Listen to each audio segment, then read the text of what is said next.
Hello നമസ്കാരം കൂട്ടുകാരെ, ഇന്ന് ഞാൻ നിങ്ങളുമായിട്ട് ഷെയർ ചെയ്യുന്നത് സൗത്ത് ഇന്ത്യൻ ബാങ്കിന്റെ വേക്കൻസിയാണ്. യൂണിക് വേക്കൻസിയാണ്. ഇതിന്റെ ഡിസിഗ്നേഷന്റെ പേര് recruitment of junior officer business promotion officer. Recruitment of junior officer with unique വേക്കൻസിയാണ്. സൗത്ത് ഇന്ത്യൻ ബാങ്കിന്റെയാണ്. ആൾ ഓവർ ഇന്ത്യയുടെ വേക്കൻസിയാണ്. മെയിലിനും ഫീമെയിലിനും ഇതിനകത്ത് അപേക്ഷിക്കാൻ പറ്റും. അപ്പം ഇതിലുള്ള ബാക്കിയുള്ള കാര്യങ്ങളിലേക്ക് നമുക്ക് കടക്കാം. അപ്പം അങ്ങോട്ട് കടക്കുന്നതിന് മുന്നേ, ആ വീഡിയോ നമ്മൾ തുടങ്ങുന്നതിന് മുന്നേ, ഇതിന്റെ കാര്യങ്ങൾ പറയുന്നതിന് മുന്നേ എനിക്ക് നിങ്ങളോട് ഒരു ഉള്ളത്, നിങ്ങൾ ഈ ചാനൽ ആദ്യമാണെങ്കിൽ നിങ്ങൾ സബ്സ്ക്രൈബ് ചെയ്യണമെന്നും അത് കണക്ക് തന്നെ നിങ്ങൾ ലൈക്ക് ചെയ്യണമെന്നും അഭ്യർത്ഥിച്ചുകൊണ്ട് നമുക്ക് മുന്നോട്ട് നീങ്ങാം. ആദ്യം തന്നെ ഇതിന്റെ ഡേറ്റ് ഞാൻ പറഞ്ഞുകൊള്ളട്ടെ. Online application start date 19 May 25ആണ്.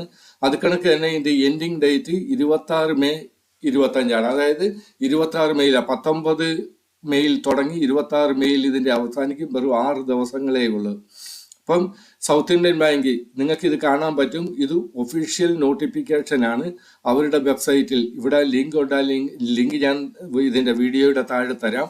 അപ്പം നിങ്ങൾക്ക് ഈ നോട്ടിഫിക്കേഷൻ നിങ്ങൾ ഡൗൺലോഡ് ചെയ്ത് നിങ്ങൾക്ക് അവിടെ നിന്ന് കാര്യങ്ങൾ മനസ്സിലാക്കാൻ പറ്റും. വളരെ സിമ്പിളായിട്ട് നിങ്ങൾക്ക് അപേക്ഷിക്കാനും പറ്റും. ഇനിയൊരു പ്രധാന കാര്യമുള്ളത്, ഇതിനകത്ത് ഒരു എക്സ്പീരിയൻസും ചോദിക്കുന്നില്ല. നിങ്ങളൊരു ഗ്രാജുവേറ്റ് ആണ്. ഗ്രാജുവേറ്റ് ആണെങ്കിൽ നിങ്ങൾക്ക് അപ്ലൈ ചെയ്യാൻ പറ്റും. നിങ്ങൾ ഏതെങ്കിലും ഗ്രാജുവേറ്റ് ആയിക്കോട്ടെ, BA ആയിക്കോട്ടെ, BSc ആയിക്കോട്ടെ, BCom ആയിക്കോട്ടെ, അങ്ങനെയുള്ള ഏതെങ്കിലും ഒരു ഗ്രാജുവേറ്റ് ഡിഗ്രി നിങ്ങളുടെ കയ്യിലുണ്ടെങ്കിൽ നിങ്ങൾക്ക് അപേക്ഷിക്കാൻ പറ്റും. ഇവിടെ ഒരു ഇതും ചോദിക്കുന്നില്ല. അതായത് പ്രഷറിന് ഇതിനകത്ത് അപേക്ഷിക്കാൻ പറ്റും. അങ്ങനെ പ്രത്യേകിച്ച് ഇതിനകത്ത് ഒരു ഹയർ ക്വാളിഫിക്കേഷനോ അത് കണക്ക് തന്നെ നിങ്ങളുടെ എക്സ്പീരിയൻസോ ഇത്ര വർഷത്തെ എക്സ്പീരിയൻസ് വേണമെന്നോ ഒന്നും പറയുന്നില്ല. ഇവിടെ നിങ്ങൾ നോക്കണം, സൗത്ത് ഇന്ത്യൻ ബാങ്കിന്റെ നോട്ടിഫിക്കേഷൻ ഞാൻ വീണ്ടും പറയുന്നത്. പലർക്കും പലപ്പോഴും സംശയമുണ്ട്. ഞാൻ ഈ തരുന്ന വീഡിയോ അല്ലെങ്കിൽ നോട്ടിഫിക്കേഷനൊക്കെ ഞാൻ തന്നെ ഉണ്ട്, ഇതൊക്കെ ഞാൻ ഉണ്ടാക്കി ഇടുന്നത് എന്തിനാണ്? അപ്പോഴത്തേക്ക് നിങ്ങളത് മനസ്സിലാക്കണം. ഇനി ഇവിടെ ഞാൻ ഡേറ്റിനെ പറ്റി പറഞ്ഞ് നമുക്കിനി എലിജിബിലിറ്റി, ഇതിന്റെ എലിജിബിലിറ്റി എന്താണെന്ന് നോക്കാം. എലിജിബിലിറ്റി ഏജ് എന്ന് പറയുന്നത് 28 വയസ്സായിരിക്കണം നിങ്ങൾക്ക്. ഇതിൽ SC ST SCക്ക് 5 വർഷത്തെ ഇളവുണ്ട്, റിലാക്സേഷൻ ഉണ്ട്. 5 വർഷത്തെ minimum qualification graduation in any discipline ആണ് വരുന്നത്, എനി സ്ട്രീമാണ് വരുന്നത്. ഗ്രാജുവേഷൻ നിങ്ങളൊരു ഗ്രാജുവേറ്റ് ആയിരിക്കണം. ഇവിടെ പ്രത്യേകിച്ചു ഇവിടെ എക്സ്പീരിയൻസിന്റെ ഒന്നും പറയുന്നില്ല. Eligibility criteria as on 30 April 25 നിങ്ങൾക്ക് 28 വയസ്സ് ഉണ്ടായിരിക്കണം മാക്സിമം. മിനിമം അല്ല, മാക്സിമം. ഇനി ബാക്കിയുള്ള ടേംസ് ആൻഡ് എംപ്ലോയ്മെന്റ് പറയുന്നുണ്ട്. Designation of junior officer, business promotion officer, target based sale role ആയിരിക്കും ഇത്. ഇനി വേറൊരു കാര്യമുള്ളതെന്ന്, ഓൺ കോൺട്രാക്റ്റിൽ initially for a period of 3 years. നിങ്ങളൊരു 3 വർഷത്തേക്ക് ഇത് കോൺട്രാക്റ്റ് ആയിരിക്കും. Renewal at the sole description of the bank based on the performance evaluation.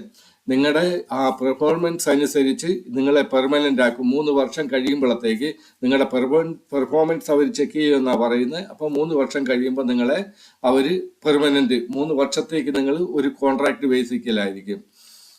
ബാക്കി ഇവിടെ പറയുന്നുണ്ട് സർവീസ് എഗ്രിമെന്റ്, പൊസിഷൻ, ലൊക്കേഷൻ എന്ന് പറയുന്നത് anywhere in India as per banks requirement.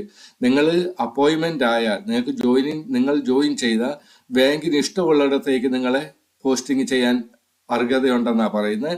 ഇനി ഇതിന്റെ സാലറി എന്താണെന്ന് നോക്കാം. Total CTC at the time of joining will be ₹7.44 lakh per അനുമം.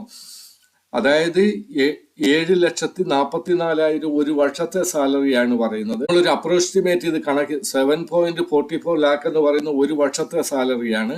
അപ്പം നമ്മൾ അതൊന്ന് ഒരു അപ്രോക്സിമേറ്റിൽ കണക്കാക്കുകയാണെങ്കിൽ 7,44,000 എന്ന് പറയുന്നത് നിങ്ങൾക്ക് ഒരു മാസം ഏതാണ്ട് 62,000 രൂപയോളം നിങ്ങൾക്ക് ശമ്പളം കിട്ടും. ആ കൂട്ടത്തിൽ തന്നെ നിങ്ങൾക്ക് അലവൻസ്, ഒഫീഷ്യൽ ഡ്യൂട്ടി അലവൻസ് ഉണ്ട്, ഇൻഷുറൻസ് നിങ്ങളുടെ കവറേജ് ആയിരിക്കും, അതർ അലവൻസസ് എല്ലാം ഉണ്ട്, ഇൻക്രിമെന്റും ഉണ്ട്. നിങ്ങൾക്ക് ഈ അതായത് ഗവൺമെന്റ് റൂൾ അനുസരിച്ചുള്ള എല്ലാ കാര്യങ്ങളും നിങ്ങൾക്ക് ഇവിടെ കിട്ടും. ഇനി മോഡ് ഓഫ് സെലക്ഷൻ, നിങ്ങൾ ഒറ്റ ടെസ്റ്റ് മാത്രമേ ഉള്ളൂ. അപ്പം ആ ഒരു ടെസ്റ്റ് നിങ്ങൾ തയ്യാറായിരിക്കണം. നിങ്ങൾക്ക് ഒരു 7 ദിവസമേ ഉള്ളൂ. നിങ്ങൾ അപ്ലൈ ചെയ്താൽ, നിങ്ങൾ അപ്ലൈ ചെയ്യുന്നതിന് മുന്നേ ഈ നോട്ടിഫിക്കേഷൻ പഠിച്ചിട്ട് നിങ്ങൾ എലിജിബിൾ ആണോ, നിങ്ങൾക്ക് ആ എക്സാം എഴുതാൻ പറ്റുമോ എന്നൊക്കെ നിങ്ങൾ തന്നെ ചിന്തിക്കുക. എന്നിട്ട് മാത്രം അപ്ലൈ ചെയ്യാം. ഇനി മോഡ് ഓഫ് സെലക്ഷൻ എന്ന് പറയുന്ന one time test and personal interview. ഒരു ടെസ്റ്റ് ഉണ്ട് അതിന്റെ പേഴ്സണൽ ഇന്റർവ്യൂ. അപ്പോൾ ആ ടെസ്റ്റ് എന്താണെന്നും അതിലെങ്ങനെ അറ്റൻഡ് ചെയ്യണമെന്നും അല്ലെങ്കിൽ അതിന്റെ ആ അതിന്റെ എന്താണ് അതിന്റെ കാര്യങ്ങളെന്നുള്ളത് ഞാൻ താഴെ പറയുന്നതാണ്. Eligibility will not vest and right at the applicant for being called the board. അപ്പം നിങ്ങൾ ഇതൊന്ന് അതിനകത്ത് നോക്കി പഠിച്ചാൽ മതി, വായിച്ചാൽ മതി. ഇനി ആപ്ലിക്കേഷൻ ഫീസ് ഉണ്ട്, എക്സാം ഉണ്ട്, ഗവൺമെന്റ് ജോബാണ്, അതുകൊണ്ട് ആപ്ലിക്കേഷൻ ഫീസ് ഉണ്ട്.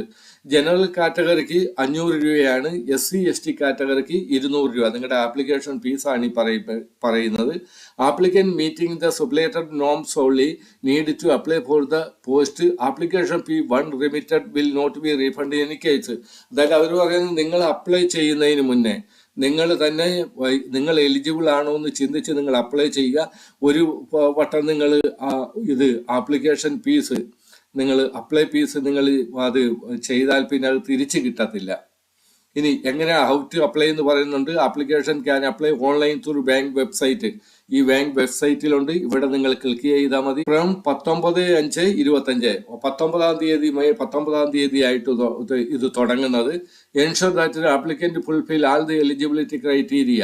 The applicants are requested to ensure that the information provided in the online application form is correct before submitting the application form. ഇതൊക്കെ നിങ്ങളൊന്ന് വായിച്ചു നോക്കണം.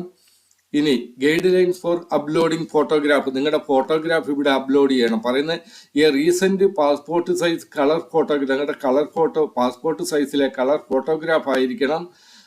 Make sure that the picture is taken in a white background. അതിന്റെ background white ആയിരിക്കണം. Casual photograph wearing caps, hats, dark glasses will not be. നിങ്ങൾ glass വെച്ചോ തൊപ്പി വെച്ചോ അങ്ങനെയൊക്കെയുള്ള ഒരു കാഷ്വലായിട്ട് എടുക്കുന്ന ആ ഒരു ഫോട്ടോ അവർ സ്വീകരിക്കത്തില്ല. റെസൊല്യൂഷൻ പറയുന്നുണ്ട് 378 പിക്സൽ ഇൻറ്റു 437 പിക്സൽ ഹൈറ്റ്. നിങ്ങൾക്ക് ഈ ഒരു കാര്യം നിങ്ങൾക്ക് ചെയ്യാൻ അറിയത്തില്ലെങ്കിൽ, അതായത് റെസൊല്യൂഷൻ നിങ്ങൾക്ക് അഡ്ജസ്റ്റ് ചെയ്യാൻ അറിയത്തില്ലെങ്കിൽ, നിങ്ങൾ ആ ഫോട്ടോ എൻ്റെ വാട്സപ്പ് നമ്പർ ഞാൻ താഴെ തന്നേക്കാം, അതിൽ നിങ്ങൾ വാട്സപ്പ് ചെയ്താൽ മതി. അവിടുന്ന് ഞാൻ അതിൻ്റെ ഈ ഫിക്സലിലാക്കി നിങ്ങൾ അപ്ലൈ ചെയ്യുന്നെങ്കിൽ, നിങ്ങൾ ഫൈനൽ തീരുമാനമെടുത്ത് നിങ്ങൾ അപ്ലൈ ചെയ്യുന്നെങ്കിൽ നിങ്ങൾ തീർച്ചയായിട്ടും എനിക്ക് മെയിൽ ചെയ്യുക, അല്ലെങ്കിൽ കമൻറ്റ് ബോക്സിൽ ഫോട്ടോ വരത്തില്ലെന്നാണ് എനിക്ക് തോന്നുന്നത്. അപ്പോൾ നിങ്ങൾ എനിക്ക് വാട്സപ്പിലോ ഇമെയിലോ ചെയ്താൽ മതി. ഈ വാട്സപ്പ് നമ്പരും ഇമെയിലും ഞാൻ തരാം. അതിൽ ചെയ്താൽ ഞാൻ അതിൻ്റെ ഈ ഒരു പിക്സലിലാക്കി ഫോട്ടോ നിങ്ങൾക്ക് തിരിച്ചു തരും. Ensure that the size of the scanned image is not more than ഇത് 50 KB കൂടുതലും വരാൻ പാടുമില്ല. അപ്പം നമ്മൾ ഫോട്ടോ എടുക്കുമ്പോൾ എനിക്ക് തോന്നുന്ന ഒരു 50 KB കൂടുതൽ കാണും, 100 KB അല്ലെങ്കിൽ 250 KB കാണും. അപ്പോൾ അത് നമ്മൾ കുറയ്ക്കണം, അതിൻ്റെ ആ കപ്പാസിറ്റി കുറയ്ക്കണം. അത് കണക്ക് തന്നെ ഈ ഫിക്സൽ ആയിരിക്കുകയും ചെയ്യണം. അപ്പോൾ ഈ 2 കാര്യം ഫോട്ടോയിൽ നിങ്ങൾ ചെയ്യേണ്ടതുണ്ട്. അറിയാൻ മേലാത്തവർ നിങ്ങൾക്ക് അപ്ലൈ ചെയ്യണം. പക്ഷേ ഫോട്ടോ എങ്ങനെ ഈ ഫിക്സലിൽ എടുക്കണമെന്ന് അറിയത്തില്ലെങ്കിൽ എനിക്ക് അയച്ചാൽ മതി. നമ്പർ ഞാൻ താഴെ തരുന്നുണ്ട്. The applicant should sign on a white paper with black ink pen. നിങ്ങൾ വൈറ്റ് പേപ്പറിൽ ബ്ലാക്ക് ഇങ്ക് കൊണ്ട് അത് സൈൻ ചെയ്യണം. ആൻഡ് അപ്ലോഡ് ദ സെയിം, അതും നിങ്ങൾ അപ്ലോഡ് ചെയ്യണം. Resolution 140 pixel width into 110 pixel height ഉണ്ടായിരിക്കണം. Ensure that the size of the candid image is not more than 250 KB ആയിരിക്കണം. അത് കണക്ക് തന്നെ ഇതിൻ്റെ ഈ പിക്സൽ വ്യത്യാസമുണ്ട്, അത് നോക്കണം. ഇനി guidelines for uploading resume. നിങ്ങളുടെ CV അപ്ലോഡ് ചെയ്യുന്നതിന് വേണ്ടി file should be in PDF format. അതായത് ഈ നിങ്ങളുടെ CV PDF ഫോർമാറ്റിലായിരിക്കണം. File size should not exceed 1 MB ആകാവുള്ളൂ. മിക്കപ്പോഴും PDF ഫയലിൻ്റെയൊക്കെ 2 MB വരാറുണ്ട്. അതുകൊണ്ട് ഈ ഒരു കാര്യത്തിൽ നിങ്ങൾ പറഞ്ഞാൽ മതി. PDF ഫയൽ ഒരുപക്ഷെ നിങ്ങളുടെ കയ്യിലിരിക്കുന്നത് ബേഡ് ഫയലായിരിക്കും.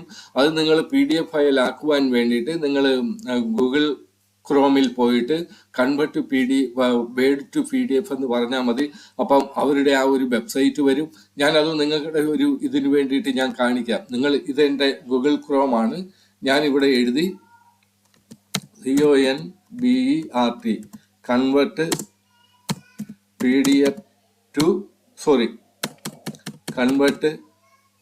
WRD to PDF. അപ്പോൾ ഈ ഒരു ഫസ്റ്റ് ഓപ്ഷൻ വരും, കൺവേർട്ട് വേർഡ് ടു PDF ഡോക്യുമെന്റ്സിൽ പോകണം. ഇത് നിങ്ങൾ സെലക്ട് ചെയ്യണം.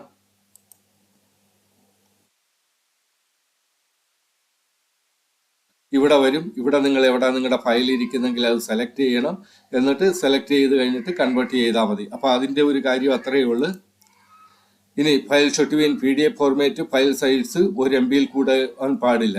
Guide lines for uploading education documents. Education certificate and mark list of SSLC should be date. അതിനകത്ത് ഡേറ്റ് ഓഫ് ബർത്ത് ഉണ്ടായിരിക്കണം. SSLCയുടെ മാർക്ക് വേണം, ഡേറ്റ് ഓഫ് ബർത്ത് ഉണ്ടാക്കണം. 12ാം ക്ലാസ്സിൻ്റെ വേണം, അതിനകത്ത് ഡേറ്റ് ഓഫ് മാർക്ക് ഉണ്ടായിരിക്കണം.